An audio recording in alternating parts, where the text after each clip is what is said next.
Buenas tardes, muchas gracias. Ahora inicia el panel El control de convencionalidad como medio de control constitucional. Moderará este panel el doctor Francisco Ibarra Palafox, secretario académico de este instituto, y nos acompañan en la mesa la ministra en retiro, Olga Sánchez Cordero de García Villegas, el doctor Gumecindo García Morelos, el doctor Carlos Emilio Arenas Batis y en representación de la magistrada María del Carmen Alanís. Muchas gracias.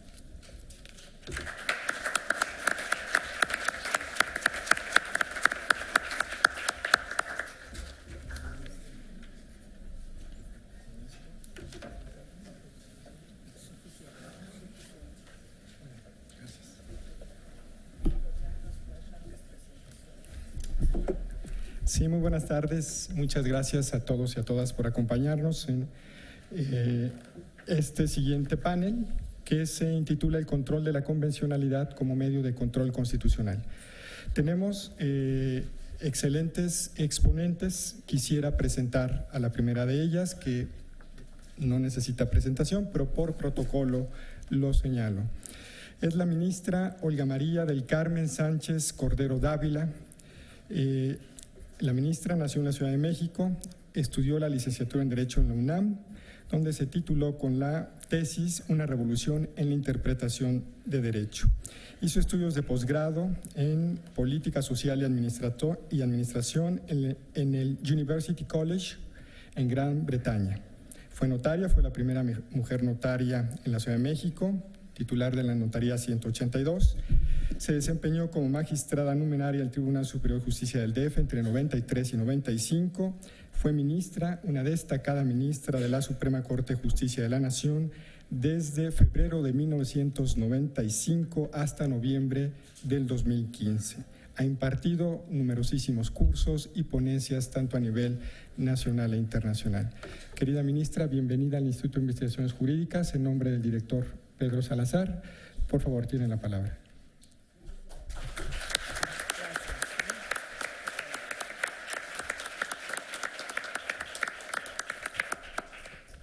Muy buenas tardes a todas, a todos ustedes. En primer lugar, quiero agradecer la siempre benevolencia, anfitrionía, empatía conmigo del Instituto de Investigaciones Jurídicas, de su director, desde luego de su secretario académico. Muchas gracias. También quiero agradecer a la Secretaría de Gobernación y al Programa de Derechos Humanos el estar aquí con ustedes, entre amigos, colegas, juristas, celebrando sin duda el 5º aniversario de la reforma constitucional en este Congreso Internacional. Es un auténtico honor que me hayan considerado para tratar, creo yo, una de las cuestiones jurídicas de mayor actualidad y complejidad. Y complejidad sin duda, después comentaré mi voto particular en una contradicción de tesis, la 293, como es en el tema de los derechos humanos el control de convencionalidad. A más de 5 años de esta revolucionaria, paradigmática reforma constitucional del 2011, yo ya románticamente hablo de la reforma del verano del 2011.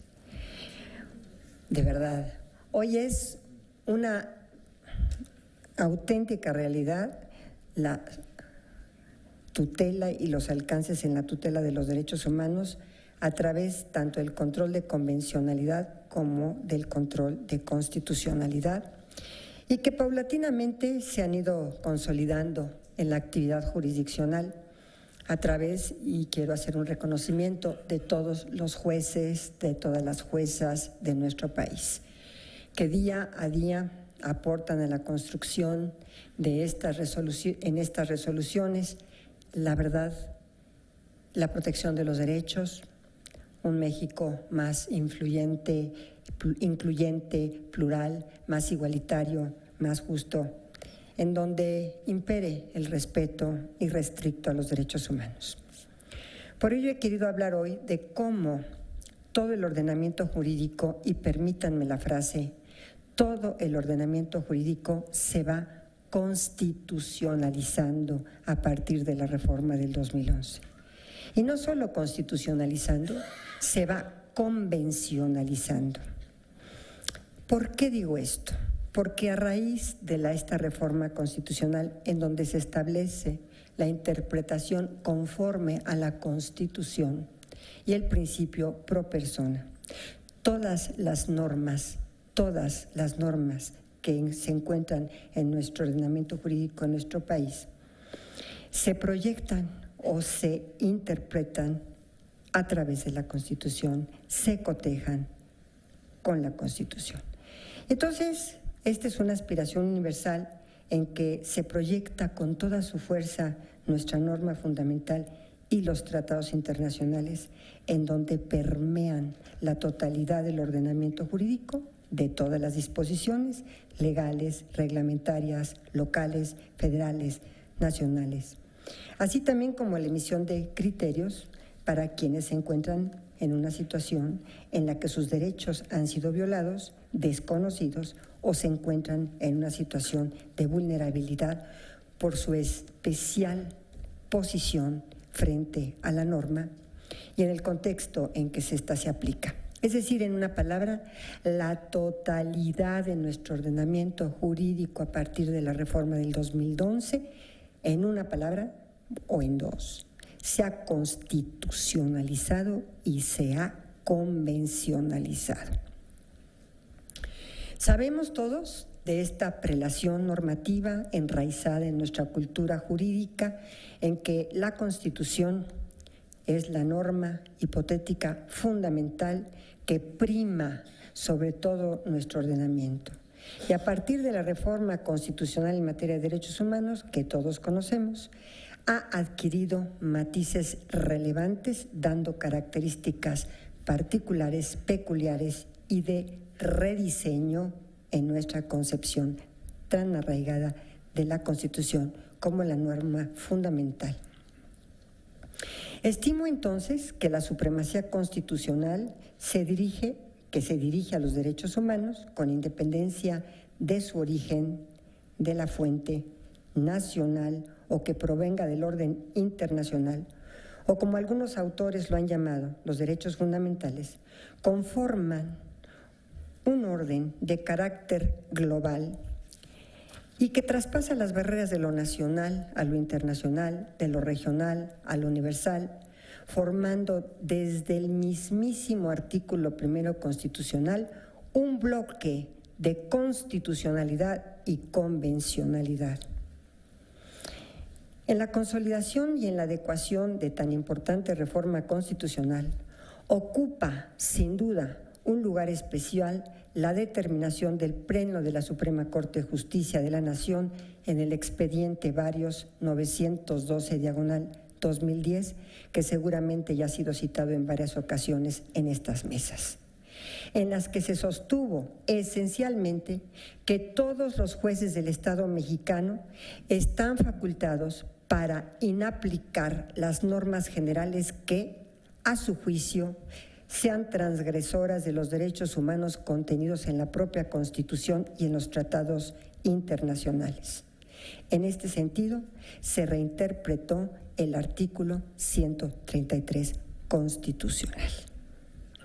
Quiero mencionarles rápidamente, porque ahora sí, yo lo viví en carne propia, que el ministro presidente de entonces, don Guillermo Ortiz Mayagoitia, después de la lectura que realizara en el Diario Oficial de la Federación de la sentencia de la Corte Interamericana de Derechos Humanos, en el caso Radilla Pacheco, en donde fue condenado el Estado mexicano, observó que había varias condenas al Poder Judicial Federal, al Estado mexicano, la condena al Estado mexicano, pero había varias responsabilidades al Poder Judicial Federal de las que habría que hacerse cargo.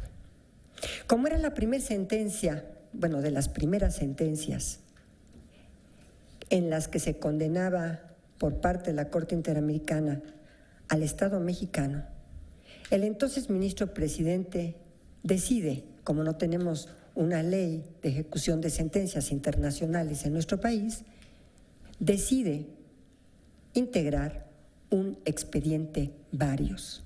Cuando se integra un expediente varios en la Suprema Corte, quiere decir que se le va a preguntar al Tribunal Pleno cuál va a ser el procedimiento, el tratamiento que se le va a dar a ese planteamiento, a ese expediente varios. Imagínense ustedes, un expediente varios que ha sido la resolución de las resoluciones, iba a decir la resolución, pero de las resoluciones más importantes en materia de derechos humanos y de reinterpretación constitucional que ha hecho la Suprema Corte de México a partir de la sentencia y de la condena en el asunto en el caso de Radilla Pacheco. Esto fue muy importante, pero quiero además compartirles cuestiones que yo viví, que les quiero hoy manifestar, y que pienso que en estos casos, en el caso Radilla Pacheco y de la reforma constitucional del 2011, así como le digo a mis hijos a veces, oye, las estrellas se están alineando, pues en este caso las estrellas se alinearon.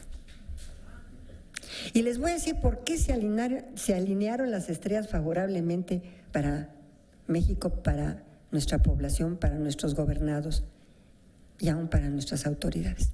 Porque el tema del expediente varios se turnó a un ministro para hacer una resolución, pero ustedes saben que en muchas ocasiones se presenta un proyecto, se discute, se retira, a veces se retira y a veces incluso pues se vuelve le toca a otro ministro y así sucesivamente hasta que viene la reforma de derechos humanos en junio del 2011 y el expediente varios se empieza a resolver en julio del 2011.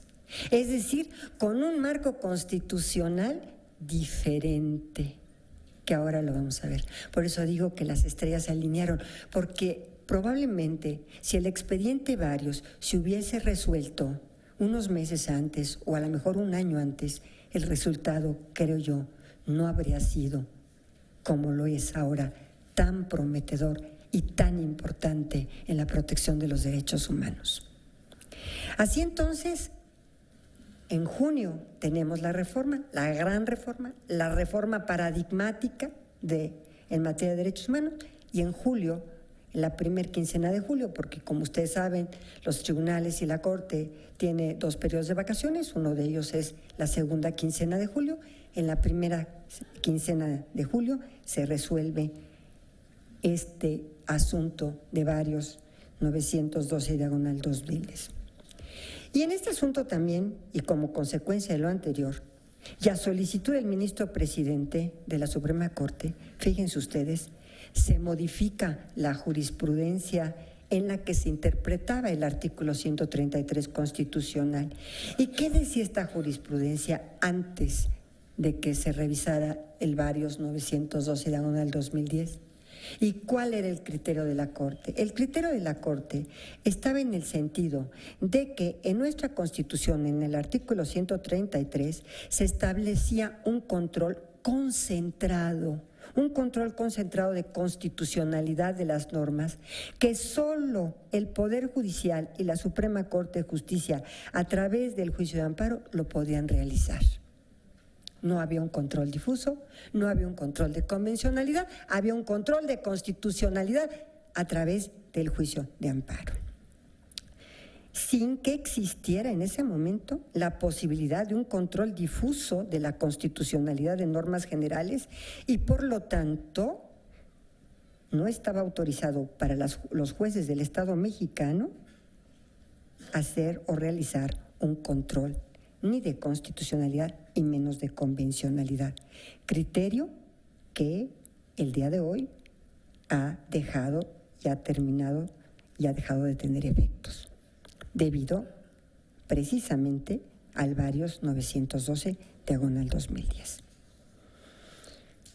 Pero no solo eso, no solo entonces se reinterpreta el artículo 133 constitucional para que nuestros jueces puedan aplicar una norma realizando un control de constitucionalidad ex oficio y difuso, ya no concentrado, y que todos los jueces de nuestro país lo puedan hacer, sino que también, como vamos a platicar ya, el control difuso de convencionalidad.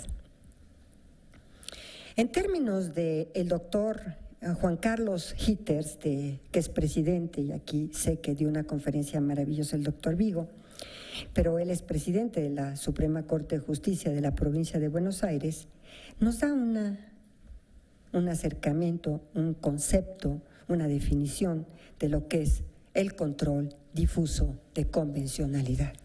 Y nos dice, es una institución o mecanismo depurativo creado por las Cortes internacionales con el fin de que los tribunales nacionales evalúen y comparen el derecho local con el supranacional para velar por el efecto útil de los instrumentos internacionales, ejerciendo un control ex oficio entre las normas internas y la Convención Americana sobre Derechos Humanos, cuyo fundamento es la jerarquía de los tratados, el ius cogens y el efecto vinculante de la jurisprudencia de los tribunales internacionales.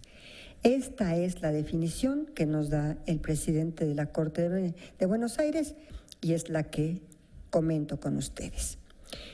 Bajo esta perspectiva vanguardista, se ha recorrido y se ha trazado el camino propicio para una mejor y mayor protección de los derechos humanos y se han generado criterios tendentes a que las personas encuentren respuesta a sus reclamos de justicia. De tal manera que ahora, y a partir de una nueva interpretación que la Corte realiza obligada y en cumplimiento a la sentencia de la Corte Interamericana en el caso Radilla Pacheco, la nueva interpretación no solo atiende al artículo 133 de nuestra norma fundamental, sino que además realiza una lectura sistemática, incluyendo lo previsto en el artículo 1. Por lo tanto, hoy en día puedo decirles que México cuenta con un control constitucional dual. Por una parte, es un control difuso y vía incidental en cualquier instancia ordinaria en donde el juzgador, ante la absoluta e irremediable inconstitucionalidad de una norma de carácter legal, puede en el caso concreto, y desde luego de las convenciones internacionales, puede en el caso concreto inaplicarla y acudir de manera directa a la disposición constitucional o a un tratado internacional que le sea más favorable a la persona. Y por otra parte, sigue existiendo en nuestro país un control concentrado y directo, en el que se combate de manera frontal la violación a un derecho humano y que se conforma, entre otros, por el juicio de amparo, que es el juicio de protección de la persona por excelencia. Y la verdad, el juicio de amparo ha sido modelo en diversas latitudes, y la controversia constitucional y la acción abstracta de inconstitucionalidad como control concentrado de la constitucionalidad.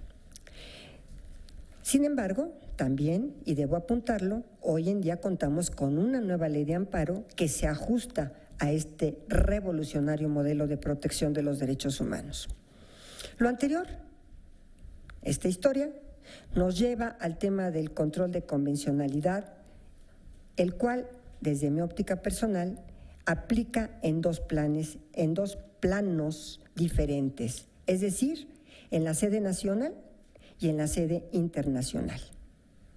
En la sede internacional, el control de convencionalidad es realizado por la Corte Interamericana de Derechos Humanos, la cual se ha constituido desde sus inicios como su función esencial, aunque en ese entonces no se hiciera referencia al control de convencionalidad como tal, pero lo hacía en esencia.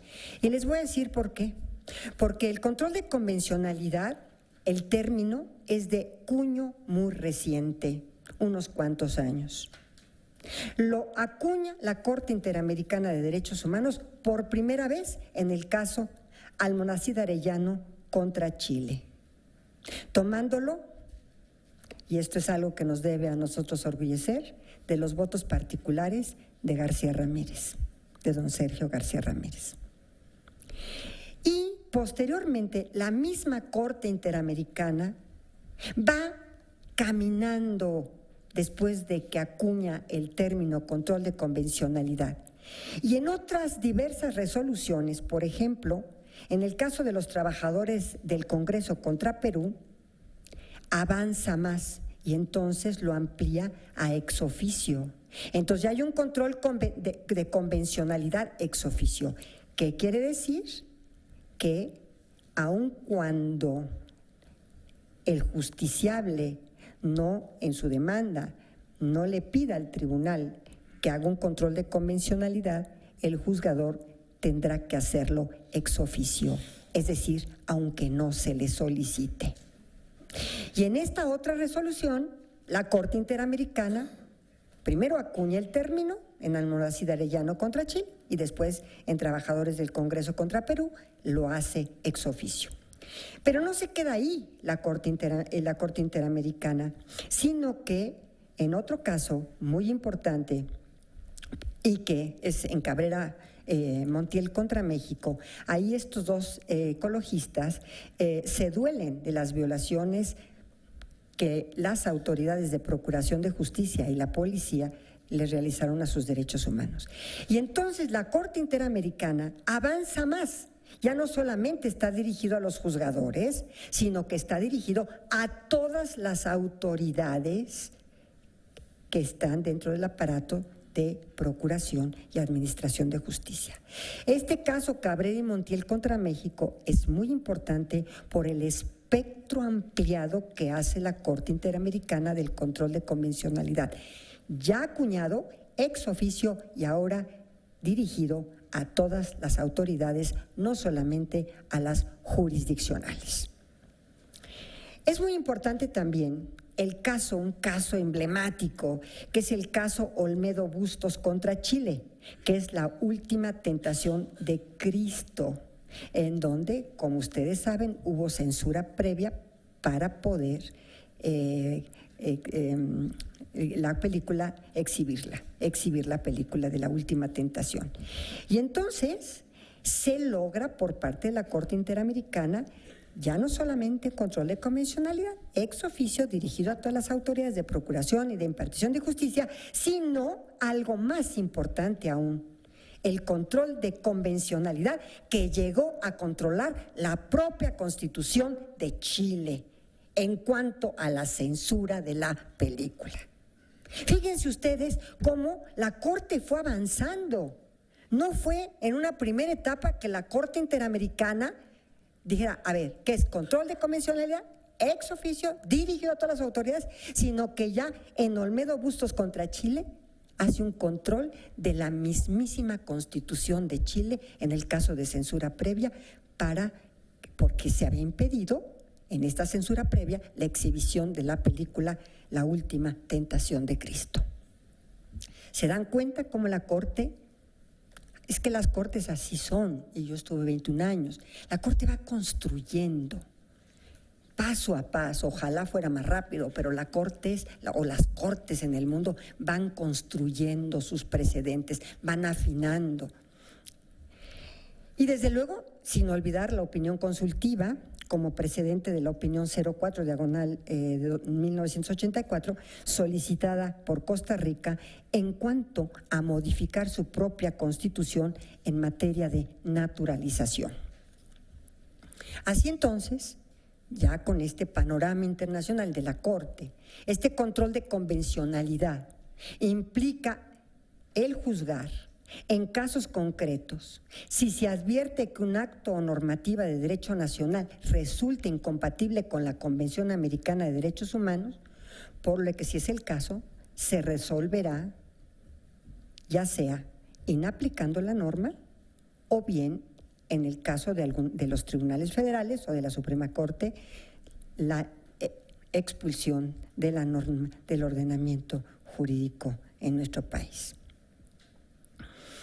También en estos controles de convencionalidad, la Corte Interamericana ha dicho cuestiones muy interesantes. Las autoridades legislativas serán las principales obligadas de derogar o de abrogar una norma jurídica que vaya en contra de la Convención Americana. ¿Quién es el máximo intérprete de la Convención Americana? El máximo intérprete de la Convención Americana es la Corte Interamericana de Derechos Humanos. Como el máximo intérprete de la Constitución y de los ordenamientos jurídicos en nuestro país es la Suprema Corte de Justicia de la Nación. Como quiere entonces, ¿qué dice la Convención? Pues lo que dice la Corte Interamericana, que dice la Convención. ¿Qué dice la Constitución? Dice lo que dice la intérprete constitucional privilegiado, que es la Suprema Corte. En el ámbito entonces nacional, el control de convencionalidad estará a cargo de los jueces y demás autoridades del Estado que están obligados a verificar que las normas jurídicas internas que se aplican en los casos concretos se adecúen a la Convención Americana. Por cierto, ¿por qué corregí el acento? Porque en mi generación disolví el diptongo, pero hoy me doy cuenta para hacer y estar in que los jóvenes no lo hacen. Eso es importante para conservarse, digamos, in y no out. Entonces, les decía yo que se adecuen a la Convención Americana y a otros instrumentos internacionales en materia de derechos humanos. Y desde luego, así como a las interpretaciones que haya realizado la Corte Interamericana en aras de una tutela efectiva de los derechos fundamentales. En este sentido también es de destacar el caso Radilla Pacheco en contra de México, en el que por primera ocasión la Corte Interamericana de Derechos Humanos estableció a nuestro país la obligación de los agentes jurisdiccionales de realizar un control de convencionalidad ex oficio, velando por el cumplimiento de las disposiciones de la Convención Americana sobre Derechos Humanos. De tal modo que el control de convencionalidad, al igual que el de constitucionalidad, es de naturaleza dual, pues es difuso y ex oficio, implicando que todo juez debe velar por la vigencia de la Convención Americana sobre los Derechos Humanos y los diversos instrumentos internacionales, y a la vez es concentrado y directo por la vía de amparo, la controversia constitucional y la acción de inconstitucionalidad, como les comenté. Como podrán ver y observar, los valores y principios que sustentan los derechos humanos, tanto de fuente nacional como internacional, constantemente se transminan, redireccionando el ordenamiento jurídico, dándole un cauce o un enfoque de mayor humanismo. Sin embargo, no sé si tenga yo todavía unos minutos, déjenme ver porque no me quiero pasar. Tengo 5 minutos.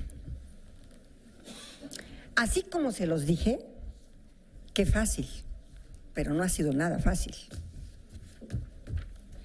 Y traigo para ustedes la contradicción de tesis. ¿Dónde está mi contradicción? Aquí está la contradicción de tesis.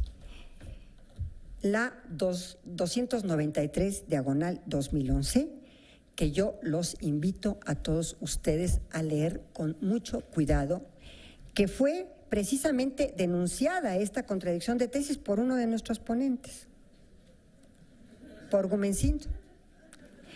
Y es una contradicción de tesis que denuncia entre los tribunales colegiados en materia administrativa del 11º Circuito y el Tribunal Colegiado en materia civil del 1er Circuito. ¿Qué se debatió en esta contradicción de tesis? Seguramente se los va a comentar. Se debatió temas de la mayor trascendencia, porque así como se los platiqué hace ratito, bueno, van a decir, qué suave es esto de la interpretación, qué claridad en cómo los jueces la realizan y cómo está perfectamente rediseñado el artículo 1 constitucional, reformado, que yo he dicho que es el cambio más importante en materia de protección de los derechos humanos que ha vivido nuestro país. Porque imagínense, de reconocer las garantías individuales, de otorgar garantías individuales, graciosamente por nuestro constituyente, en la medida y forma que hubiera querido, hoy tenemos un reconocimiento de derechos. Es un cambio esencial. Pues esta contradicción de tesis diagonal 293/2011, quiero decirles que se debatieron 2 temas de la mayor importancia. Primero, en relación al control de convencionalidad, se debatieron los siguientes. Primero, la eficacia de la protección de los derechos humanos, y estos consistieron en esencialmente determinar el papel que juegan los derechos humanos de fuente internacional respecto de la Constitución General de la República, así como la aplicación y, en su caso, el efecto vinculante de la jurisprudencia internacional en aquellos tribunales respecto de los cuales México ha reconocido su competencia. Concretamente se interpreta en este caso porque el artículo 1 constitucional, y ya para terminar, y espero que mis compañeros continúen con este debate tan interesante en sus exposiciones. ¿Dónde está mi artículo 1 constitucional? Establece, pues ya no lo traigo, no, lo debo traer por aquí. Establece el artículo 1 constitucional que obviamente aquí está, artículo 1, fíjense ustedes, en los Estados Unidos mexicanos todas las personas gozarán de los derechos humanos reconocidos en esta Constitución y en los tratados internacionales de los que el Estado mexicano sea parte. Para mí, esta frase conforma un bloque de constitucionalidad, la Constitución y los tratados internacionales, y dice también, así como las garantías para su protección, cuyo ejercicio no podrá restringirse ni suspenderse, salvo los casos y bajo las condiciones que esta Constitución establece. Como no tengo mucho tiempo, yo quiero que ustedes lean esa contradicción porque interpreta lo que significa cuyo ejercicio no podrá restringirse ni suspenderse, salvo en los casos y bajo las condiciones que esta Constitución establece. Y entonces la pregunta es, si el arraigo que fue declarado inconstitucional por la Suprema Corte, el constituyente lo eleva a la Constitución, pero hay una convención que no lo permite, ¿a qué se estará? ¿A la Constitución que está normado en la Constitución? Y entonces entrará, salvo los casos y bajo las condiciones que esta Constitución establece, o será un control de convencionalidad y a pesar de que la Constitución lo regule, la Convención es inconvencional por razón de la Convención. Esto es lo más interesante en la interpretación de esta contradicción de tesis 293 diagonal es 2011. Yo los invito a leerlo, por supuesto, y sobre todo que lean mi voto concurrente. Muchas gracias.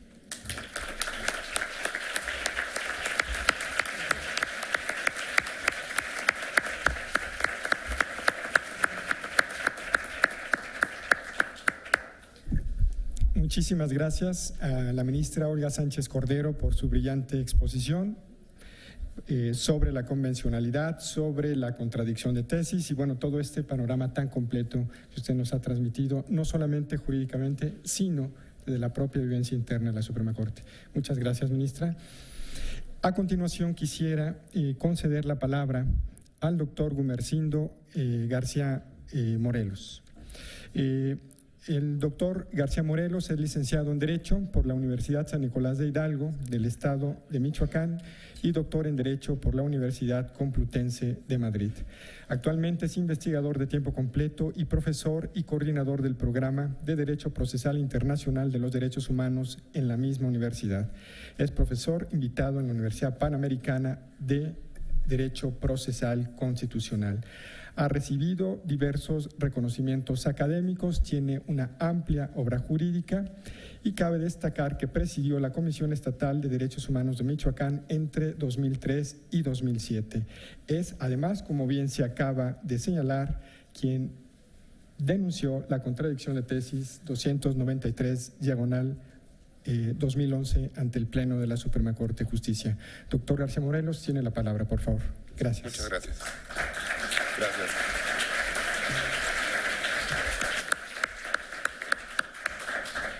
Buenas tardes y agradecer al doctor Ricardo Sepúlveda, en particular, esta amable invitación para poder disertar con ustedes algunas ideas sobre el control de convencionalidad desde una perspectiva muy puntual, el litigio estratégico en materia de derechos humanos, que ha sido el revulsivo que ha permitido que la Constitución, los derechos humanos, se coloquen en otro horizonte para dar verdaderas respuestas a la exigibilidad de las demandas de los ciudadanos contra el poder público, ya sea por las normas generales, los actos o las omisiones.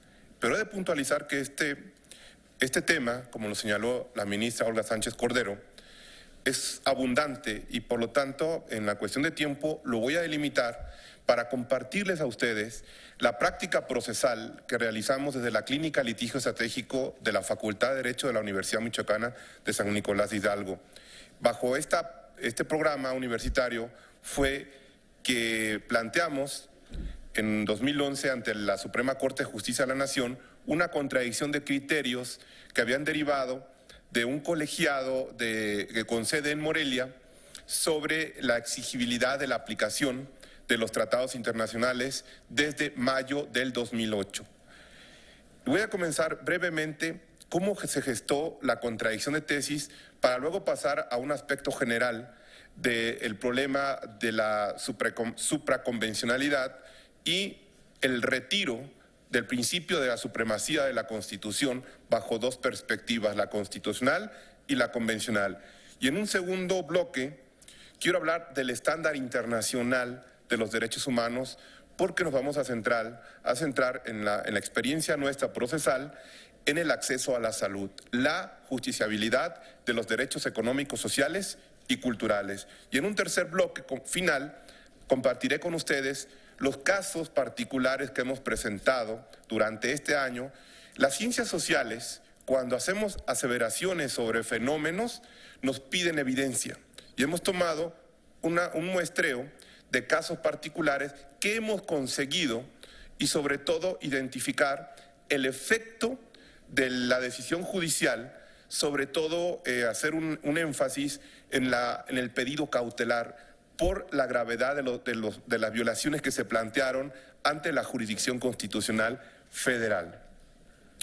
Brevemente, la contradicción de tesis 293 comienza un poco así. Un viernes de noche me llama un alumno, estaba cenando tacos, y preocupado, un alumno de mi curso de Teoría General del Proceso en la Universidad Michoacana, porque en clase queríamos buscar, a través del monitoreo, una situación real que nos permitiera plantearle a un órgano jurisdiccional la exigibilidad del derecho internacional de los derechos humanos. Estamos hablando del 2008. No había una referencia expresa del artículo 1 de la Constitución. Nuestra única fuente era el artículo 133, con mucha resistencia de los juzgadores hasta ese momento.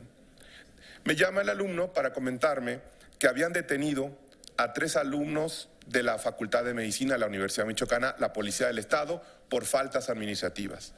Bueno, le sugerí que, con fundamento en el artículo 21 de la Constitución, pidiera la posibilidad de pagar la multa. Le dijeron que no. Entonces ahí consideramos que se había actualizado una causa de detención ilegal y que era justiciable ante un tribunal. Decidimos, por cuestión estratégica, no acudir ante un juez de distrito, que sin problema hubiéramos conseguido una suspensión de plano para evitar que se consumara de manera irreparable la privación de la libertad mientras llegaba la sentencia de fondo. Por lo tanto, decidimos poner a prueba un nuevo tribunal en Michoacán, el Tribunal de Justicia Administrativa, que sorprendentemente los magistrados no sabían en ese momento que contaban con la competencia para conocer de detenciones administrativas. Presentamos la demanda por comparecencia, transcurrieron 4 horas aproximadamente en esa comparecencia y en el ínter me llama nuevamente el alumno que ya habían sido puestos en libertad.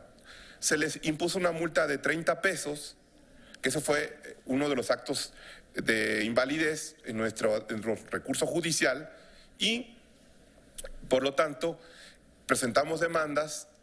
El Tribunal de Justicia Administrativa, en 2 ponencias, desechan las demandas, aduciendo que no tenían obligación de aplicar tratados internacionales ni jurisprudencia. Aquí hay una gráfica del Pacta Sunt Servanda, artículo 27 de la Convención de Viena sobre Derechos de los Tratados de 1969, que ya había sido construida a través de la jurisprudencia de la entonces Corte Permanente Internacional de Justicia, hoy Corte Internacional de Justicia. Esto fue precisamente la fuente de la supraconvencionalidad que se había planteado en el primer cuarto del siglo XX a través de sujetar a una revisión judicial dos textos constitucionales de dos países en disputa litigiosa en sede internacional.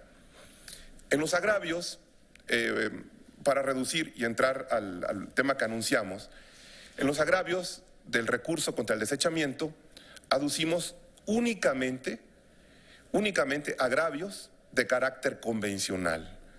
El principio pacta sunt servanda, que ha sido señalado por la Corte Internacional de Justicia, el Comité de Derechos Humanos en la Observación General 31 ha sido también muy puntual: no puedes invocar tu derecho interno para incumplir obligaciones de carácter internacional.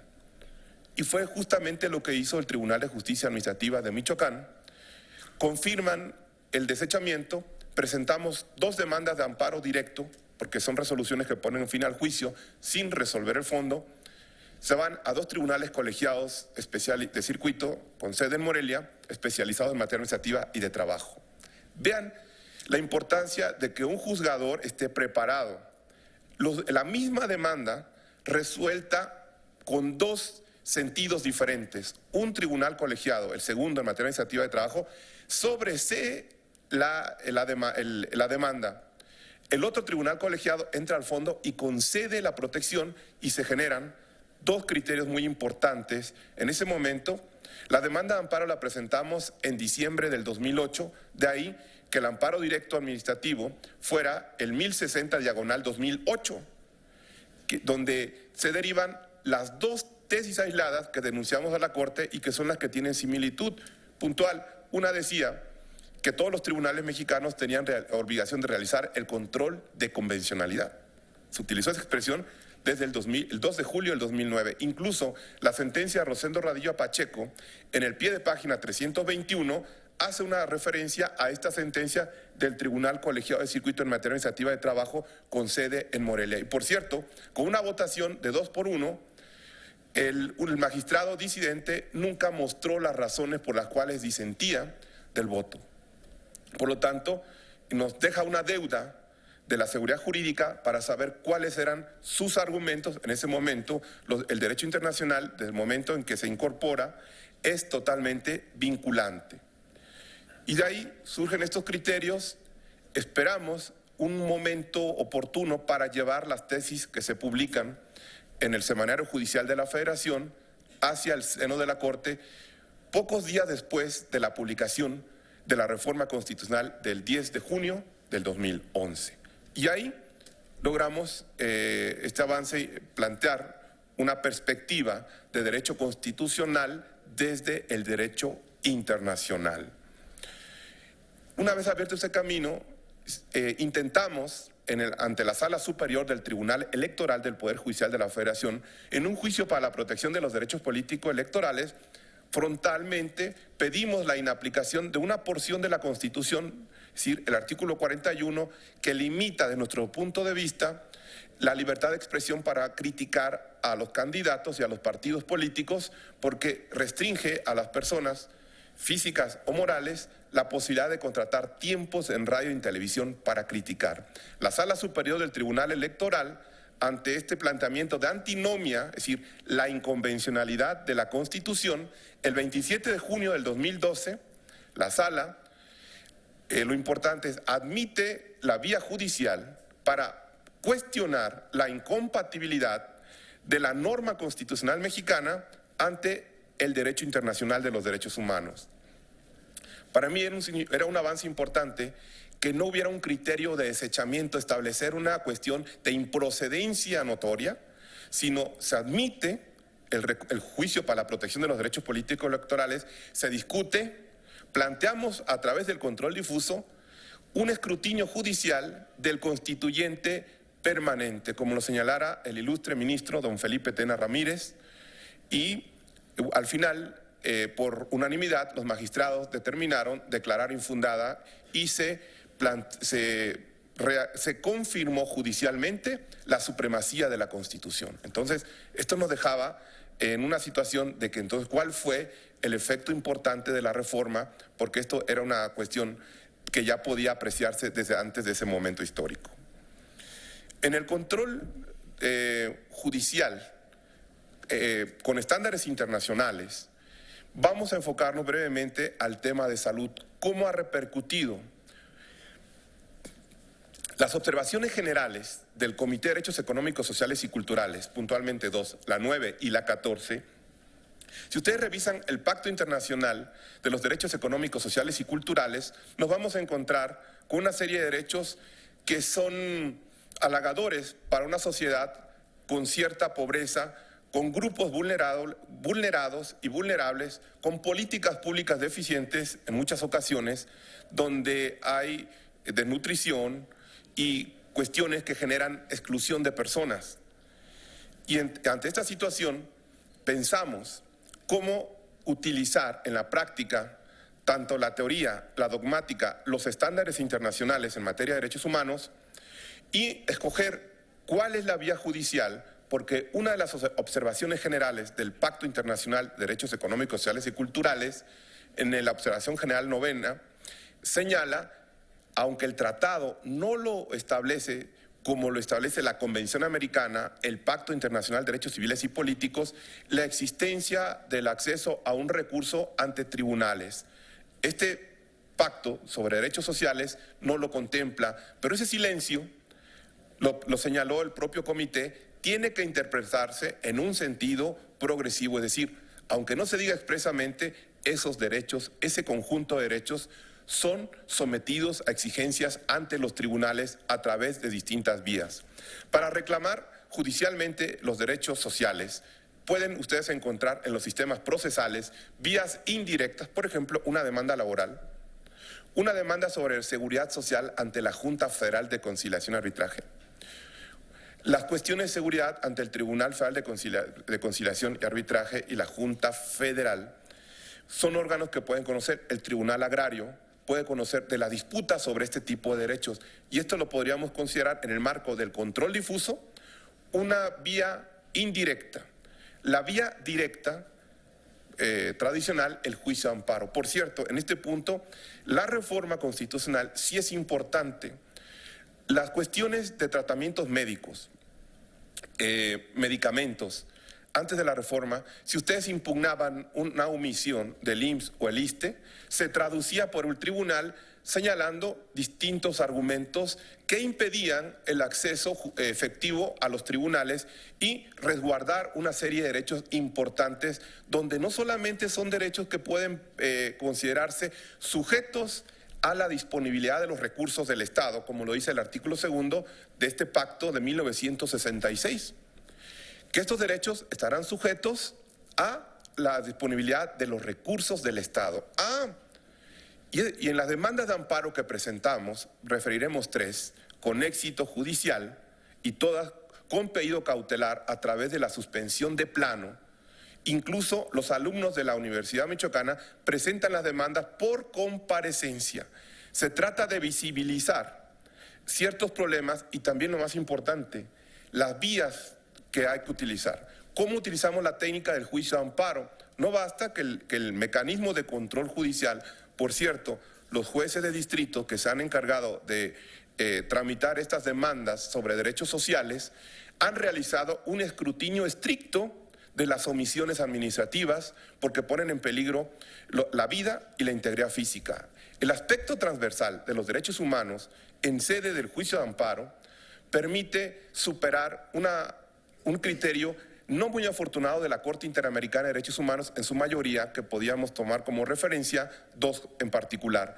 El caso González y el caso Suárez contra Ecuador, la Corte Interamericana en su mayoría no determina que el artículo 26 de la Convención Americana sobre Derechos Humanos, sobre la progresividad de los derechos, que es la conexión con el Protocolo de San Salvador, sean directamente justiciables, sino lo ha hecho a través, sí menciona el derecho a la vida, el derecho a la integridad física, para hablar de la necesidad de la protección a la salud. Esto juega un papel fundamental en las exigencias de tutela efectiva de los ciudadanos, sobre todo en situación de vulnerabilidad, porque son sujetos especiales de derecho que el propio régimen procesal de amparo permite crearles condiciones para facilitar su acceso. Voy a adelantar un caso. Una señora afiliada al ISSSTE tiene un problema en su corazón, donde había sufrido infartos que se tradujeron médicamente en una muerte del 80% de su corazón. Hace 2 años y medio, el ISSSTE, en la Ciudad de México, le diagnostica un problema de cardiopatía y que necesitaba el implante de un resincronizador en el corazón. Está el diagnóstico, le dicen, no hay dinero. Estaban pensando en el artículo 2 del Pacto Internacional de Derechos Económicos, Sociales y Culturales. Pero hay una cuestión pro persona. El Comité de los Derechos Económicos, Sociales y Culturales estableció en la Observación General 14 un estándar de prueba, es decir, una carga probatoria en sede judicial para las autoridades sanitarias para que no fuera suficiente que argumentaran no tenemos recursos económicos. Este caso de la señora dijeron, bueno, no tenemos recursos. El juez de distrito en Morelia, el juez séptimo de distrito, admite la demanda en una tarde de viernes. Están notificando los efectos cautelares anticipatorios. Es una cuestión que les recomendamos. Son daños de imposible reparación, por lo tanto, opten por la suspensión de plano, la suspensión provisional. Habrá jueces que no tengan la capacidad para entender todavía la reforma y que consideren que los actos de una autoridad de hospital público son actos de particulares que porque la ley no lo establece. Y entonces, ¿dónde quedará la posibilidad de cuestionar que es un acto arbitrario, que es un acto ilegal, la incompetencia de la autoridad? Y además, la reforma introduce la posibilidad de someter a escrutinio judicial en sede constitucional actos de particulares para considerarlos como autoridades. El estándar de la Observación General 35 del Comité de Derechos Humanos de Naciones Unidas señala muy claro, las retenciones hospitalarias son formas de privación de la libertad. Pero cuando un juez de distrito desafortunadamente no se ha preparado para la reforma, podemos tener consecuencias devastables. Pero tenemos que luchar cada rincón, incluso promover la responsabilidad de aquel juzgador que no actúa conforme a los mandatos de la reforma constitucional. Volvemos al caso del resincronizador. Por vía cautelar, el juez séptimo de distrito, al momento de recibir la comparecencia, el artículo 112 de la Ley de Amparo dice que en los casos que se pongan en peligro la vida y la integridad física, artículo 15 con el 112 de esta ley reguladora, tiene que resolverse la medida cautelar de inmediato. Una cuestión que podemos aportar al tema de la justiciabilidad de los derechos sociales, que existe una monografía muy interesante de Christian Curtis y Víctor Abramovich en Editorial Trota, porque ellos buscan encontrar modelos en los cuales se puedan ubicar facilidad de recursos judiciales ante tribunales, como que no importa la hora o el día que se pueda ir a tocar el juzgado. ¿Quién puede presentar la demanda? Tuvimos el año pasado un caso de una derechohabiente del IMSS que necesitaba una transfusión de sangre y se encontraba en el área de urgencias. De hecho, la ratificación de la demanda lo hizo la quejosa con una huella, pero el actuario cuando llegó traía en sus manos ya la disposición de un juez federal dictando suspensión de plano. Pero estos casos del 2016, para adelantar un poco, el resincronizador, gracias a la justicia de la Unión, en fase cautelar se ordenó que se implementara de inmediato el resincronizador en el corazón. La señora, por mandato de un juez de distrito, el juez séptimo de distrito, fue operada en la Ciudad de México, en el hospital 20 de noviembre. La señora está feliz, su familia. Imagínense, su calidad de vida se acorta. El tema del recurso económico, el juez de distrito dice, cumple, no probaste los estándares que marca la Observación General 14. Aquí es donde viene el control de convencionalidad en fase cautelar. El juez tiene que desplegar todo el poder procesal del Estado democrático, siguiendo al juez Aaron Barak. El papel del juez constitucional en el Estado democrático es fundamental porque en este caso es la muestra de cómo salvaguarda la vida de las personas, pero de manera inmediata. Otro caso fue de una señora con insuficiencia renal contra el Seguro Popular, contra la Secretaría de Salud de Michoacán. Por cierto, este amparo ya se resolvió ayer favorablemente a una persona que ha perdido la vista, vive en pobreza, tiene insuficiencia renal, diabetes y además perdió la vista porque el Seguro Popular no contemplaba un medicamento.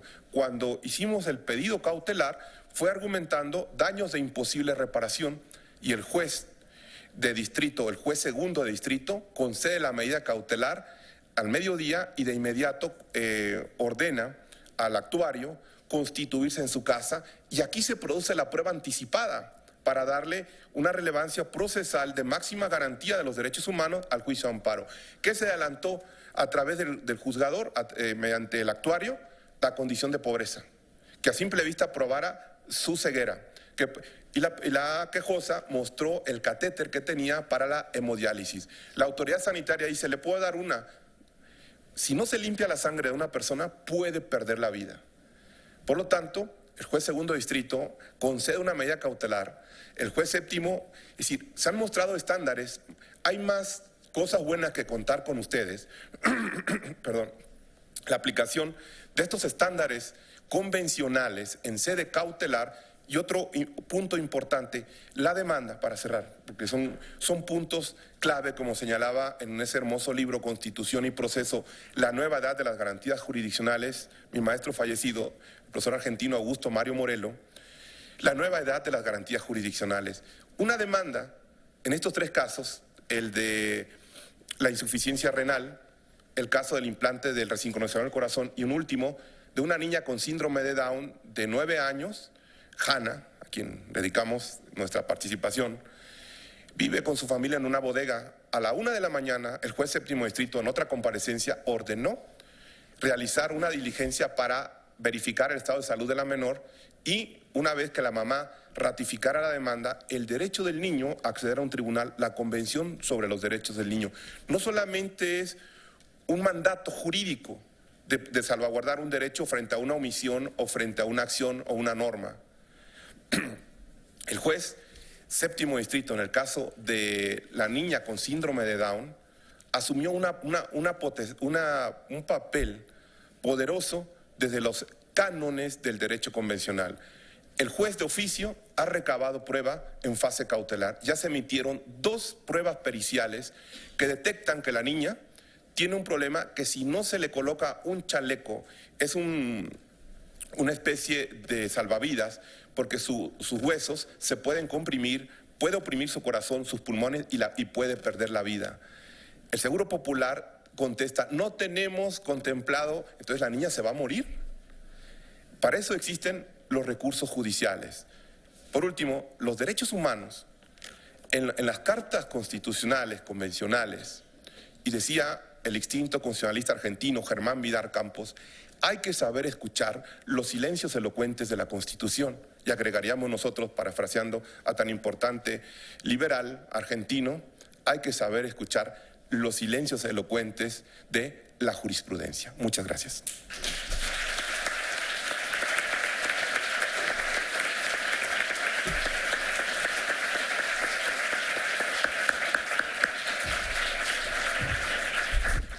Muchísimas gracias al doctor Gumersindo García Morelos por esta magnífica exposición, por esta vivencia sobre el litigio estratégico, particularmente en materia de salud.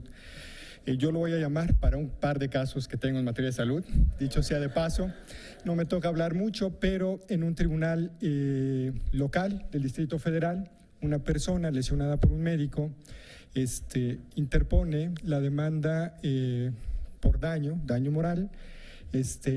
El hospital, una de estas famosas cadenas privadas de hospitales en México, no obstante la existencia de la adición acreditada en el expediente, exige que el paciente lesionado sea revisado por 5 médicos, 5 de sus médicos, además sin imparcialidad.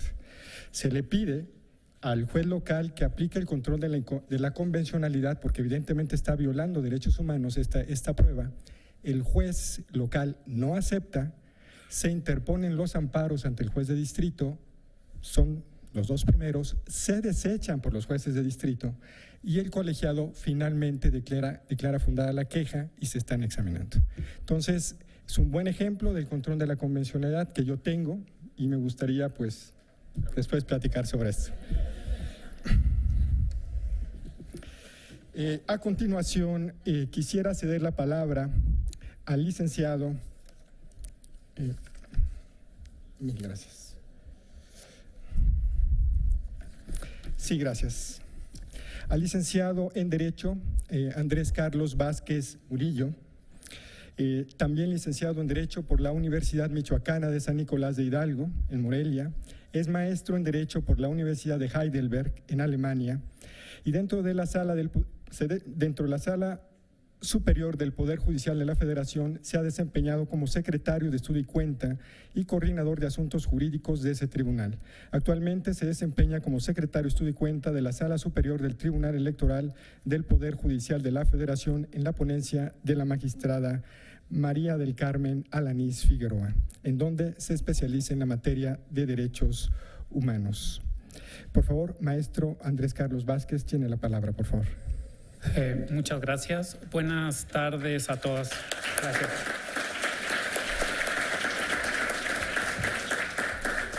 Buenas tardes a todas y a todos. Primeramente quisiera hacer extensivo a ustedes una disculpa por parte de la magistrada María del Carmen Alanís Figueroa, que como ustedes saben estaba prevista en el programa, pero por causas ineludibles no ha podido estar aquí y me ha pedido que comparta con ustedes una pequeña charla al respecto. Y bueno, agradecer a los organizadores de este importante evento y poder estar aquí, y a esta mesa, distinguida mesa, con la ministra Sánchez Cordero, amplia trayectoria en la protección de los derechos humanos, especialmente en cuestiones de género, con el magistrado Daniel Asbatis, también conocido en el tribunal, al paisano Humencindo, con el que estudiamos. Y bueno, el tema, el aspecto que quisiera abordar en esta conferencia es sobre todo la forma en que esta importante reforma constitucional en materia de derechos humanos incidió o ha incidido en el papel del juez y en la administración de justicia.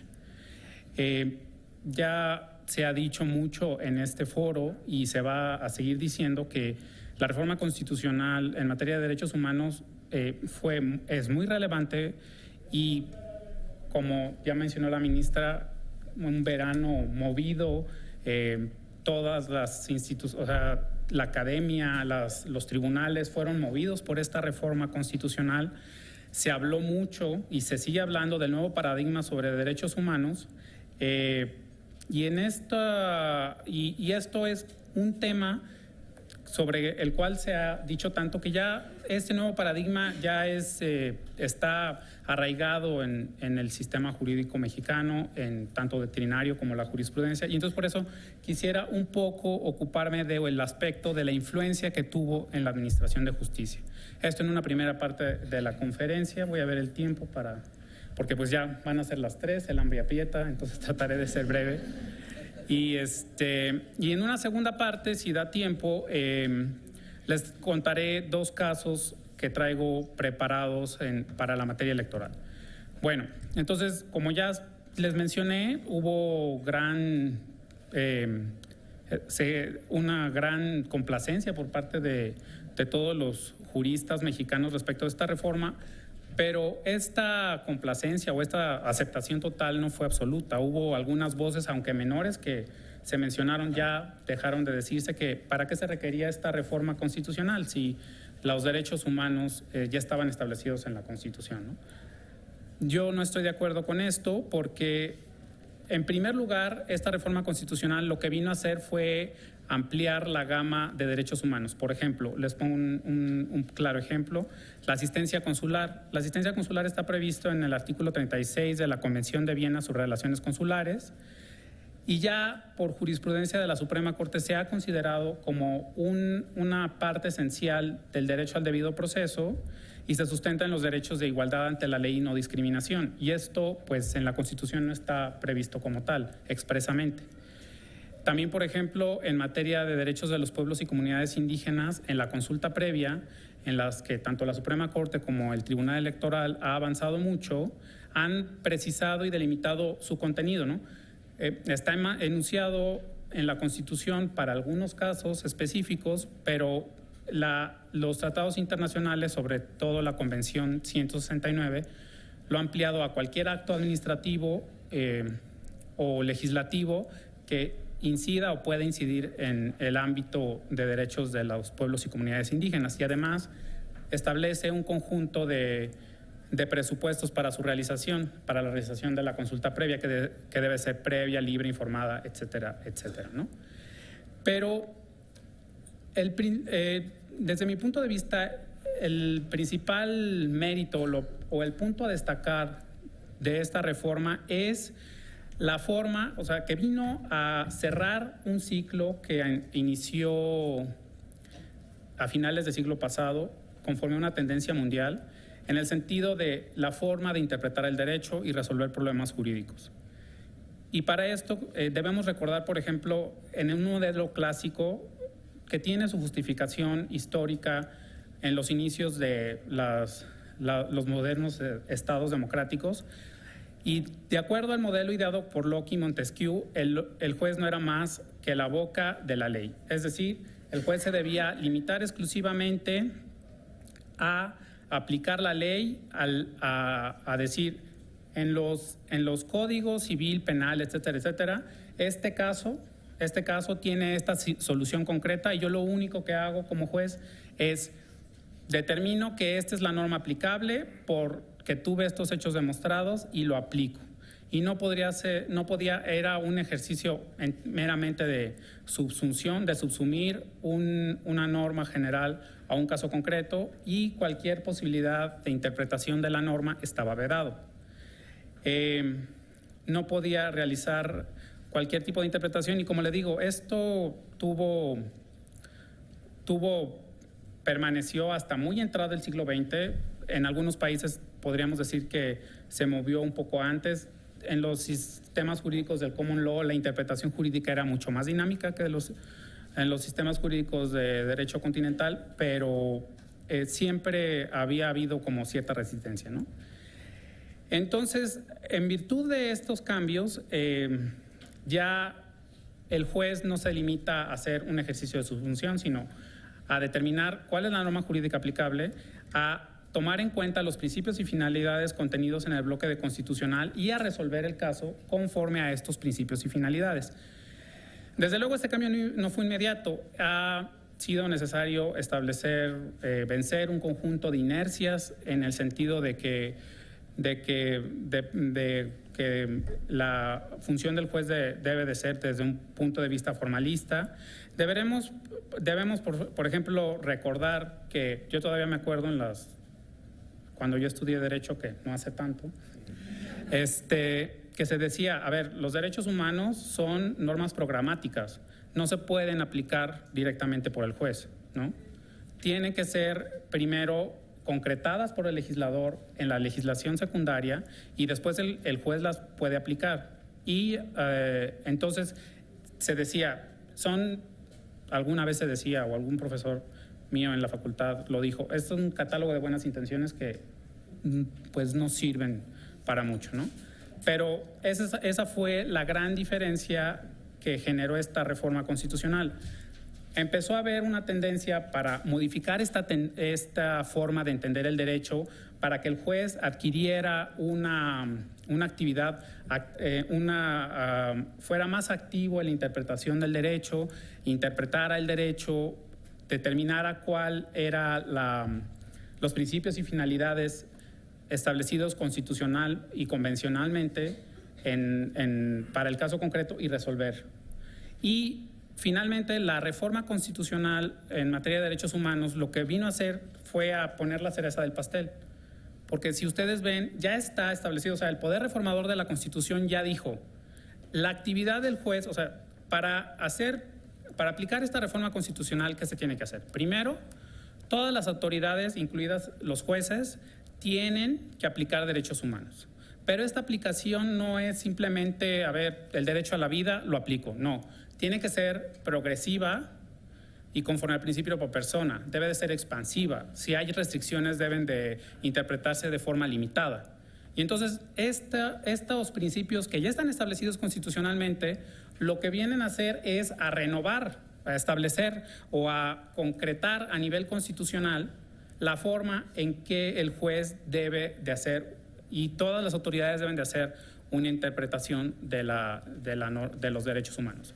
Donde antes se decía que los derechos humanos no se podían aplicar directamente porque eran normas programáticas, ahora se dice se tienen que aplicar. Es más, hay obligación para el juez y para cualquier autoridad para aplicarlas, pero además no es nada más, no debe de limitarse a aplicarlas, sino que tiene que hacer una actividad de intelección para determinar su contenido.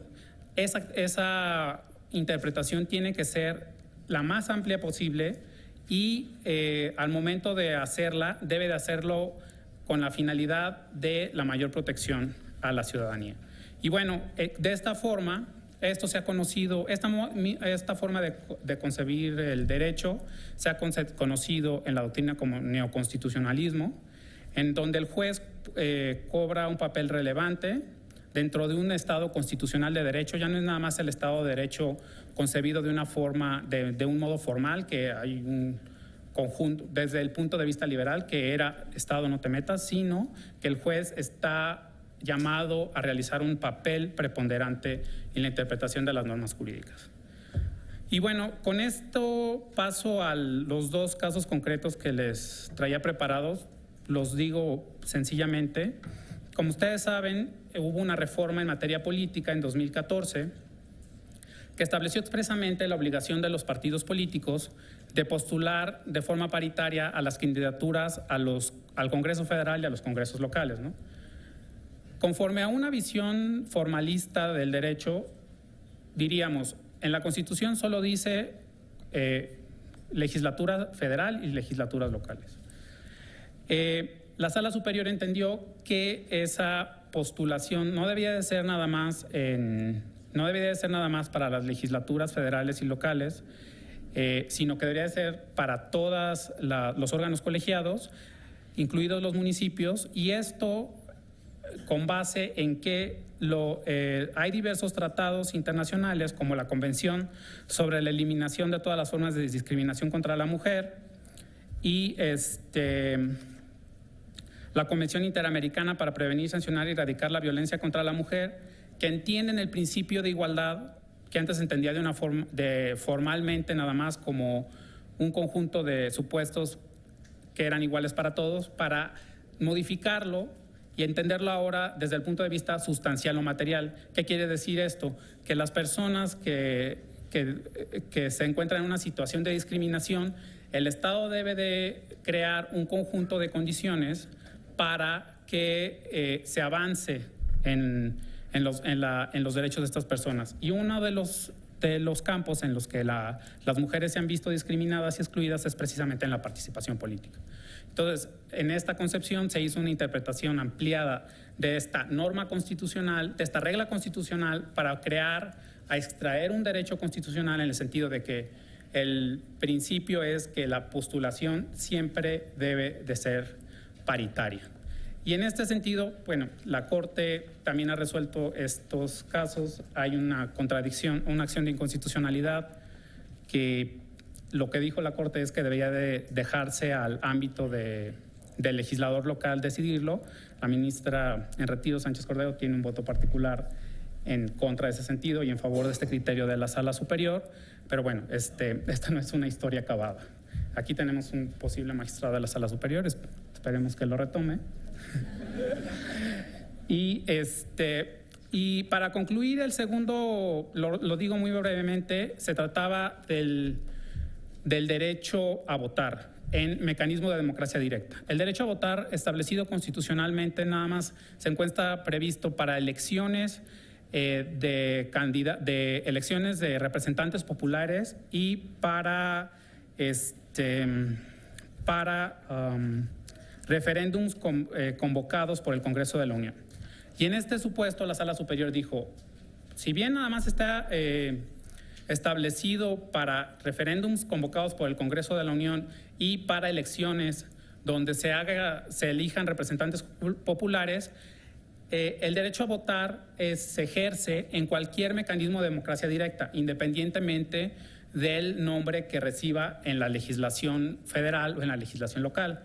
Y por esta razón, cuando se lleve un procedimiento de este tipo, de democracia directa, tiene que respetarse los principios del sufragio: universalidad, libertad, secrecía, etcétera, etcétera. Y entonces, de esta forma es que se hizo una interpretación ampliada del precepto constitucional, esto con base en recomendaciones generales, como ya mencionó Gomencindo anteriormente, que consideraban que en procesos de democracia directa se está involucrando el derecho de la participación política y de la forma en que la Convención Americana y el pacto relativo entienden el derecho de participación política, porque en esos tratados internacionales la participación política se entiende para participar de forma directa o mediante candidatos electos. Y bueno, es de esta forma que la Sala Superior realizó una interpretación extensiva de este precepto constitucional.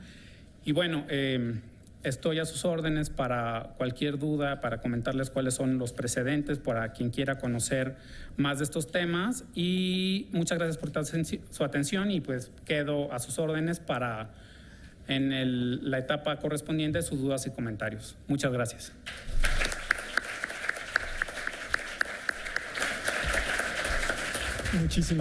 Muchísimas gracias. No tendremos tiempo para preguntas y respuestas. Les agradecería, les agradece, la explicación es obvia, disculpen. Les agradecería agregar su correo electrónico. Se tratará de contestar vía correo electrónico por la hora. Y quisiera, sin más, dar la palabra a, primero, presentar al doctor Carlos Emilio Arena Batis, quien es licenciado en Derecho por la UNAM, maestro en Estudios Internacionales por la Universidad de Leeds en Inglaterra y doctor en Derecho por la Universidad Autónoma de Nuevo León. El doctor Carlos Emilio Arenas ha desempeñado muy diversos cargos públicos. Actualmente es magistrado presidente del Poder Judicial del Estado de Nuevo León. Fue también magistrado presidente de la Segunda Sala Regional del Tribunal Electoral entre 96 y 97. Trabajó en la UNAM, fue director general de Estudios de Legislación Universitaria y subdirector jurídico de Propiedad Intelectual aquí en la universidad. Tiene una amplia obra escrita, ha publicado 5 libros y más de 30 artículos jurídicos y ha participado como conferencista en más de 230 eventos académicos en México y el resto del mundo. Doctor, por favor, tiene la palabra. Muchísimas gracias. Bueno, por razón de tiempo, creo que incluso tendré que ser casi telegráfico. Bueno, primeramente quiero agradecer a los organizadores que me han incluido en este importante evento, particularmente al doctor Ricardo Sepúlveda, de la Secretaría de Gobernación, así como al doctor Pedro Torres, del Instituto de Investigaciones Jurídicas. Igualmente no omito mencionar que para mí es un honor compartir este panel con tan distinguidos panelistas y particularmente la ministra Olga Sánchez Cordero. Bien, como ya lo dijo la ministra Olga Sánchez, las Supremas Cortes van construyendo a golpe de jurisprudencia, como dijera Tocqueville, la doctrina jurisprudencial de cada país. De tal manera que la reforma constitucional de 2011 y los otros eventos de aquel verano, como el caso Varios y las sentencias Radilla y Pacheco, no las podemos leer el día de hoy como las leíamos hace 5 años. El día de hoy nuestra lectura de esos temas tiene que ser a la luz de los distintos precedentes y jurisprudencias que ha consolidado la Suprema Corte de Justicia de la Nación particularmente. Y yo diría que si en el 2011, cuando recién salió la reforma y estos otros casos o precedentes jurisdiccionales, lo que teníamos en mente era el control de constitucionalidad y el control de convencionalidad, por otro lado, como 2 modelos para asegurar la supremacía de estas normas supremas, la Constitución y la Convención Americana.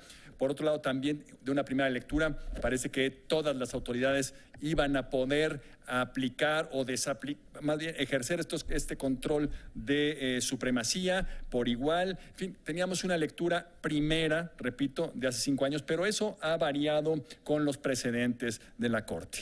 Y yo diría que actualmente, creo que el control de convencionalidad y el control de constitucionalidad, si bien sigue siendo válido hablar de ellos como 2 modelos diferentes, en la práctica las diferencias son solo semánticas. Yo diría que actualmente el control de convencionalidad en México se ejerce en todos los casos subsumido al control de constitucionalidad. Por lo tanto, resultan casi términos sustituibles de manera indistinta. Hablar de control de convencionalidad o de control de constitucionalidad en nuestro país, desde mi punto de vista, creo que es exactamente lo mismo, tiene los mismos efectos y particularmente por dos razones. Uno, porque ya sea en control de constitucionalidad o en control de convencionalidad, los jueces aplicamos el mismo parámetro de regularidad constitucional, que es el que se integra por las normas de derechos humanos contenidas en la Constitución y las normas de derechos humanos contenidas en tratados internacionales suscritos por nuestro país. Ese es el mismo parámetro de regularidad que aplicamos tanto en control de constitucionalidad como en control de convencionalidad. Y por otro lado también porque los jueces, el fundamento o nuestra atribución con base en la cual ejercemos el control de constitucionalidad es exactamente la misma atribución con base en la cual podríamos ejercer el control de convencionalidad. Se ha hablado más del parámetro de constitucionalidad, cómo se integra ahora con normas de tratados internacionales y normas constitucionales relativas a derechos humanos. Poco se ha hablado del tema del fundamento de la atribución de los jueces y particularmente de los jueces locales para ejercer estos controles, particularmente el control difuso. Así es que me quiero yo concentrar en este segundo tema, en establecer o justificar por qué desde mi punto de vista es el mismo fundamento para los jueces, particularmente para los jueces locales, el que utilizan para ejercer control difuso de constitucionalidad que control difuso de constitucionalidad. Y les adelanto desde ahora que desde mi punto de vista el fundamento para ese ejercicio de control difuso es el artículo 133 y no así el artículo 1 constitucional.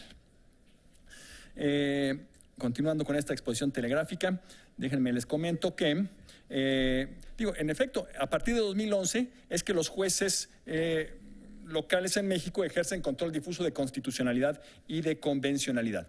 Fueron determinantes para autorizar el control difuso de convencionalidad, desde luego las sentencias emitidas por la Corte Interamericana de Derechos Humanos, en el caso Radilla Pacheco y en el caso Cabrera. Sin embargo, estas sentencias no son el fundamento de las atribuciones de los jueces locales para ejercer el control difuso de la convencionalidad, pues las atribuciones que integran el ámbito competencial de estos jueces solo pueden estar definidas en la Constitución y en las leyes locales.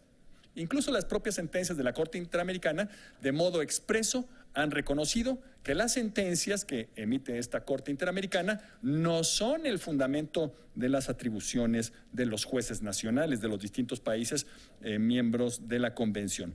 Concretamente, por ejemplo, el párrafo 225 de la sentencia del caso Cabrera García dice, en una de sus partes, dice: los jueces y órganos vinculados a la administración de justicia en todos los niveles están en la obligación de ejercer ex oficio un control de convencionalidad entre las normas internas y la Convención Americana, evidentemente en el marco de sus respectivas competencias y de las regulaciones procesales correspondientes. Con lo cual, la sentencia nos está diciendo que no es la sentencia el fundamento de las atribuciones de los jueces nacionales, sino que cada juez nacional tendrá que encontrar en el marco normativo que regula su respectivo ámbito de competencia, tendrá que encontrar si tiene o no tiene atribuciones para ejercer un control difuso de convencionalidad o de constitucionalidad. Por cuanto hace el control difuso de constitucionalidad, también desde luego tiene como factor determinante la reforma de 2011 y particularmente la reforma al artículo 1 constitucional. Sin embargo, desde mi punto de vista, el artículo 1 constitucional tampoco es el fundamento de las atribuciones de los jueces locales para ejercer control difuso. Y creo que incluso así lo dice expresamente el artículo 1, porque dice, artículo 1, en el párrafo 3 dice: todas las autoridades en el ámbito de sus competencias tienen la obligación de promover, respetar, proteger y garantizar los derechos humanos. en el ámbito de sus competencias, de tal modo que ese artículo primero no es la fuente de las atribuciones para ejercer control difuso. Y la fuente tendrá que encontrarse en las normas que regulan el respectivo ámbito de competencia de la autoridad. Me parece importante decir que el fundamento de la atribución para el control difuso no es el artículo primero, sino el 133, es algo muy sencillo, pero sin embargo tiene importancia. Tiene mucha importancia, creo yo, porque nos permite articular ese discurso constitucional que va estructurándose o que debe ir estructurándose en cada país, como ya nos lo dijo la señora ministra. Por una parte, desde luego, como insumo fundamental, los precedentes y la jurisprudencia de la Corte Suprema, y por otro lado, pienso yo, el hilo discursivo que le puede dar la doctrina, la academia.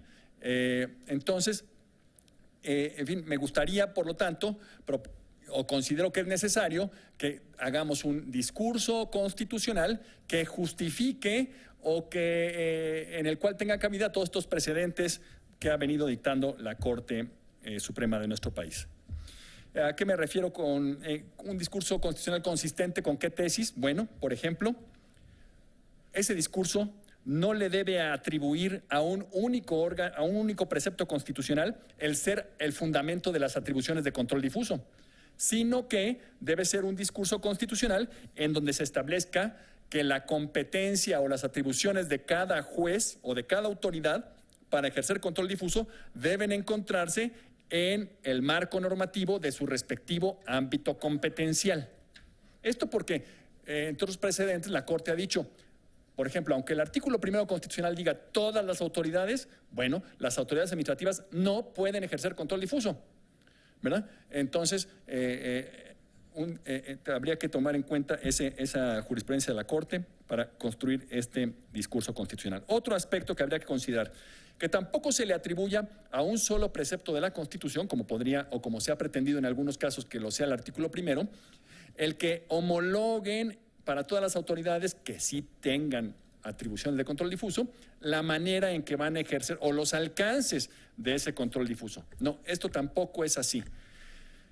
El discurso tiene que ser, insisto, en que el fundamento y los alcances de cada atribución de control difuso para cada autoridad debe encontrarse en su respectivo ámbito normativo competencial.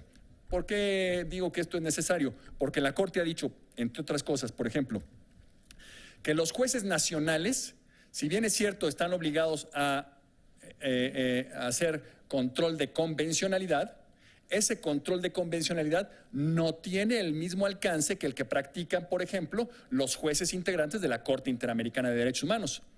Porque la Corte Interamericana de Derechos Humanos sí puede considerar la inconvencionalidad de la Constitución Nacional, cosa que no pueden hacer los jueces locales. Es un ejemplo.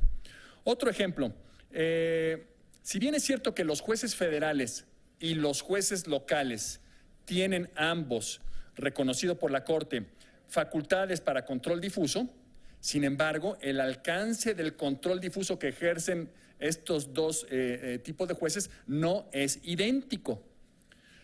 Ya nos refirió la doctora Leti Bonifaz una jurisprudencia a la semana pasada, en donde habla de que los jueces federales no pueden desaplicar ciertos preceptos locales. Bueno, pues es el mismo sentido en el que se pronunció la Corte en el amparo directo en revisión 1046/2012 que resolvió en abril de 2015. Ahí dijo, un juez federal, por ejemplo, al conocer de un amparo directo, un tribunal colegiado al conocer de un amparo directo, no puede desaplicar ex oficio una norma de derecho local que considere inconstitucional o inconvencional. No lo puede hacer de oficio, solamente lo puede hacer si se lo peticionan de modo expreso en el agravio que se haga valer en la respectiva demanda de amparo. Y no lo puede hacer de ex oficio porque solamente los jueces lo pueden hacer ex oficio respecto del derecho que constituye o respecto del cual ejercen una jurisdicción originaria. los jueces locales respecto del derecho local sí lo pueden hacer de oficio y los jueces federales respecto del derecho federal, pero los jueces federales no lo pueden hacer respecto del derecho local a menos que se los pidan en un agravio. Otro aspecto que debe considerar este discurso es que, si bien es cierto que está autorizado para los jueces locales que ejerzan control difuso, esto no debe entenderse en que puedan ejercer un control difuso en sentido amplio. Me refiero a, por control difuso en la tipología de los modelos de control constitucional o de los medios de control constitucional. Control difuso es aquel que pueden hacer todos los jueces de un Estado nacional y no solamente una Corte Suprema o Corte Constitucional o ciertos jueces, sino todos. Bien. La Suprema Corte ha dicho, bien, está autorizado el control difuso, pero eso no significa que un juez local, por ejemplo, en el caso Nayarit, hubo un caso Nayarit, amparo directo en revisión 1705, diagonal 14, que se resolvió el 4 de marzo de 2015. En Nayarit tienen dentro del sistema de justicia constitucional local un amparo local. Entonces, un particular puede promover el amparo local contra actos de autoridad por violaciones a sus derechos humanos. El Tribunal Superior de Nayarit dijo, perfecto, pero ahora, en razón de la reforma constitucional de 2011, ya no voy a tutelar solamente los derechos humanos contenidos en la Constitución de Nayarit, sino que voy a extender esa protección y a través del amparo local voy a tutelar también los derechos humanos contenidos en la Constitución General y en los tratados internacionales. Pues bien, en este precedente, la Suprema Corte dijo, no puedes. Porque el único control difuso que te está autorizado es el en vía de desaplicación. No puedes tú hacer un control difuso en amparo directo o en amparo indirecto, porque eso significaría efectos de la sentencia de amparo, como declarar inconstitucional la norma para el quejoso, no solamente en ese caso, sino en todos los demás casos en donde le van a aplicar la norma a ese mismo quejoso. Entonces, eso no está expresamente autorizado por la Constitución, no lo puedes hacer. Otro caso, acción de inconstitucionalidad 75, diagonal 2015, resuelta ahora en junio de 2016, también muy reciente, para que no me gane Leti nada más con casos recientes. Este resuelto a 14 de junio, acción de inconstitucionalidad promovida contra el Congreso de Jalisco, porque Jalisco reformó el artículo 52 de la Constitución de Jalisco y le puso: los tribunales garantizarán el control de convencionalidad de los derechos humanos en todas sus actuaciones, favoreciendo siempre sobre las leyes federales o estatales, salvo en casos en que exista restricción constitucionales o jurisprudencia que manifiesten lo contrario.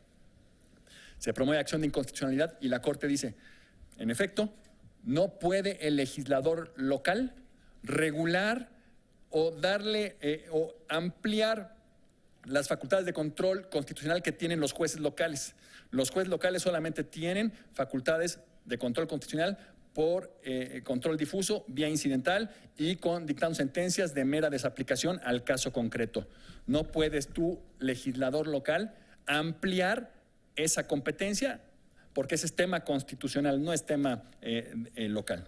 Entonces, por lo tanto, a la luz de estos precedentes, tenemos que construir un nuevo discurso constitucional que precisamente justifique el hecho de que el fundamento es... Bien, ¿y cuál sería ese discurso constitucional? Ahora sí proyectamos una laminita que traigo, a ver si se logra ver algo. Ese discurso constitucional es básicamente el que ya teníamos. El que ya teníamos, claro, con algún ajuste que ahorita voy a decir y que no es un ajuste menor, es una cuestión importante, pero históricamente lo que habíamos dicho en nuestro país es que las atribuciones o las atribuciones jurisdiccionales de todos los jueces nacionales se distribuían conforme a un modelo de federalismo distributivo. ¿Qué significa esto? Que en el país hay diversos órdenes normativos o ámbitos normativos. La Corte ha señalado 5, pero mencionemos el orden normativo constitucional, el federal, el local y el del Distrito Federal. Cada ámbito normativo tiene su propio legislador y cada ámbito normativo produce su propio derecho y para tutelar la vigencia de su propio derecho tiene a su respectiva jurisdicción que se distribuye luego entre los distintos tribunales de ese ámbito normativo y así se va definiendo la competencia de cada uno de esos tribunales y juzgados. De tal manera que, por ejemplo, en el ámbito constitucional, el legislador constitucional es, desde luego, el constituyente permanente, que se integra por el Congreso de la Unión más la suma de las legislaturas. Lo que producen es derecho constitucional. La jurisdicción que tutela ese derecho de forma originaria es la jurisdicción constitucional, que en nuestro país está a cargo del Poder Judicial de la Federación, porque en nuestro país el Poder Judicial de la Federación ejerce tiene dos jurisdicciones, la constitucional y la federal. A nivel federal, el legislador es el Congreso de la Unión, legisla derecho federal y la jurisdicción federal que se distribuye en Poder Judicial Federal y tribunales federales autónomos. A nivel local, el Congreso del Estado produce derecho local y ese derecho local constituye la jurisdicción originaria que tutelan los poderes judiciales de los estados. Ese era, ahora, en este discurso, por ejemplo, entonces tenemos el derecho civil. Bueno, derecho civil tenemos uno por cada estado y a cada jurisdicción le corresponde tutelar de manera originaria el derecho civil que haya producido su respectivo legislador. Y nadie se debe salir de sus cuadritos, excepto, claro, hay excepciones. Es el caso de hay excepciones en donde unos tribunales pueden ejercer no por jurisdicción originaria, sino por jurisdicción delegada. Pueden tutelar la vigencia de un derecho que no corresponde a su ámbito normativo. Por ejemplo, ustedes conocen muy bien, jurisdicción concurrente. El artículo 102, el derecho comercial es derecho federal, por lo tanto debe corresponderle de manera originaria a la jurisdicción federal y a los tribunales federales. Pero en razón de esa autorización expresa prevista en el 102, los tribunales locales también resuelven temas de derecho mercantil cuando solo están involucrados intereses particulares. La jurisdicción delegada tiene como rasgo característico que está limitada a los alcances expresos que se hayan definido en la delegación que debe constar por escrito en la norma constitucional. Voy al tema que nos interesa, derechos humanos.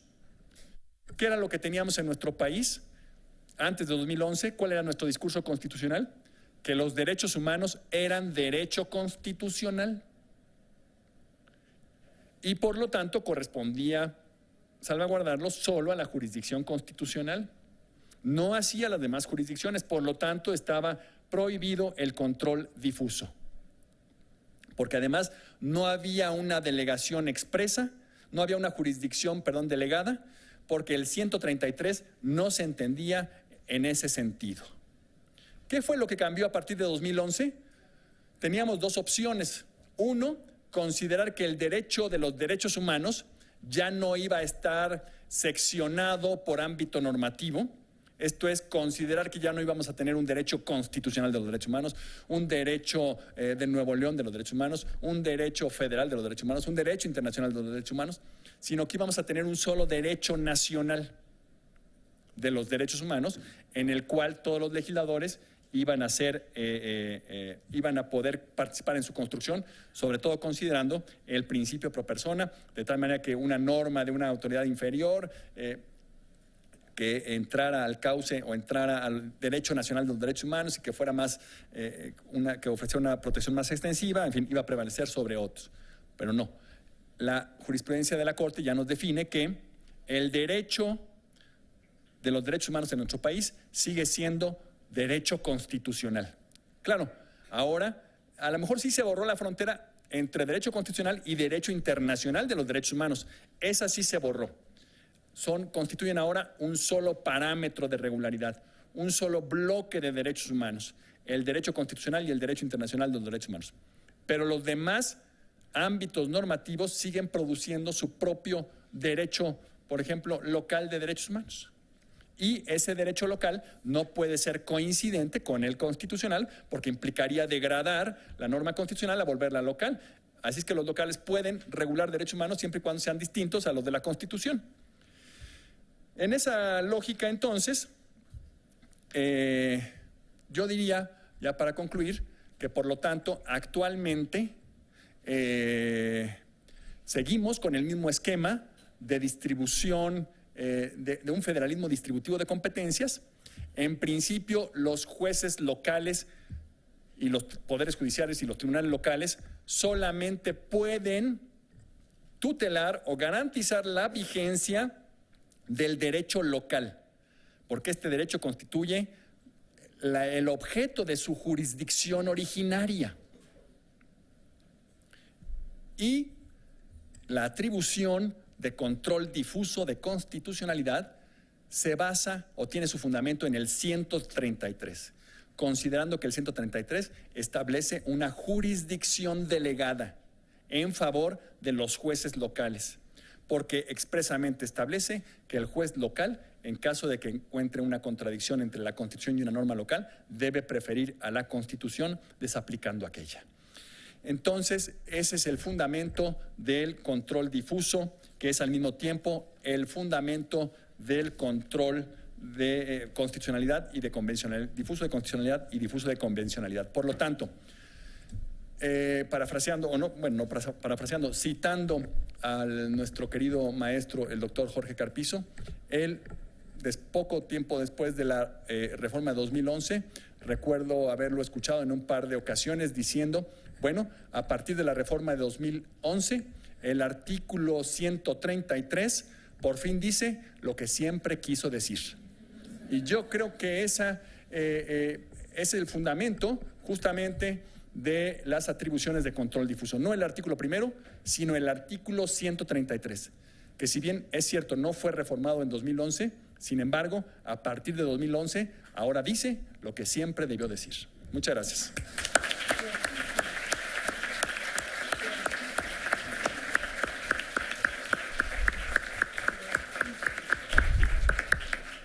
Muchísimas gracias a todos y cada uno de nuestros participantes y a ustedes por su presencia.